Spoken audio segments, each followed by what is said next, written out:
السلام عليكم، كي دايرين حبابي؟ لاباس عليكم؟ كي بقيتو مزيانين شويه؟ كنتمنى انكم تدخلوا عندنا للقناه وتشرفونا، ديروا لنا لايك وتشتركوا معنا في القناه يا ربي. في القناه مطبخ نانا. واليوم غندير لكم الدجاج معمر في الفران وشويه ديال الخضره حداه، ودرنا حداه الحمام. المره الجايه غادي ندير لكم طريقه الحمام معمر.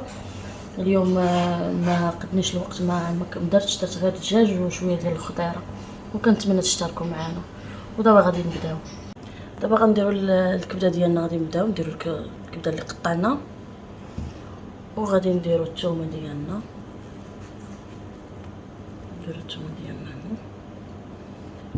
وغادي نديروا القزبر ومعدنوس اللي درنا،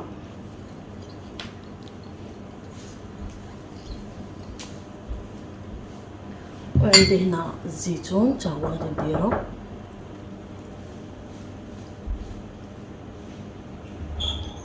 وعندي هنايا الزنجبيل وعندي الفلفل الاسود وعندي الخرقوم والكمون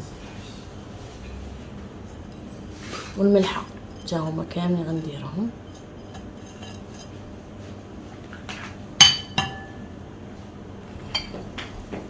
وغندير هنا الشعريه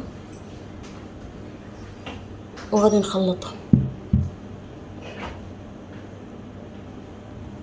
الزيتون بغيتي ديروا زيت البلديه، بغيتو ديروا شويه الخال ولا كل واحد والاختيار ديالو. حنا درت شويه الزيت البلديه هي اللي درت صافي، وغنخلط بها هاد الشيء هذا باش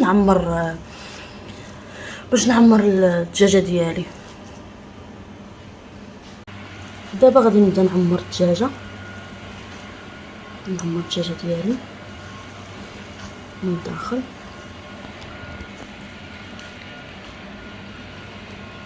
بعد ما عمرتها ودرت ليها غير الكيردو من هنايا، ودابا غادي ندير لها من الصدر باش طيب دغيا، وغندهنوها بالزبده وغادي نديروها في الفران. من بعد ما غنساليوها غنوريكم كيفاش.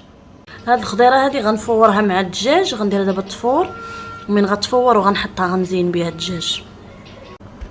من بعد ما طلعتها من الفران دابا غادي نبدا نزينها وغادي نوريكم التزيين ديالها. من بعد ما زوقتها وصيفت ليها شويه ديال البطاطا وخيزو والقرعه وشويه ديال لاريكو ديال اللوبيا الخضراء، وزوقناها داكشي على قد الحال وصافي، غير موجود غير اللي عندنا.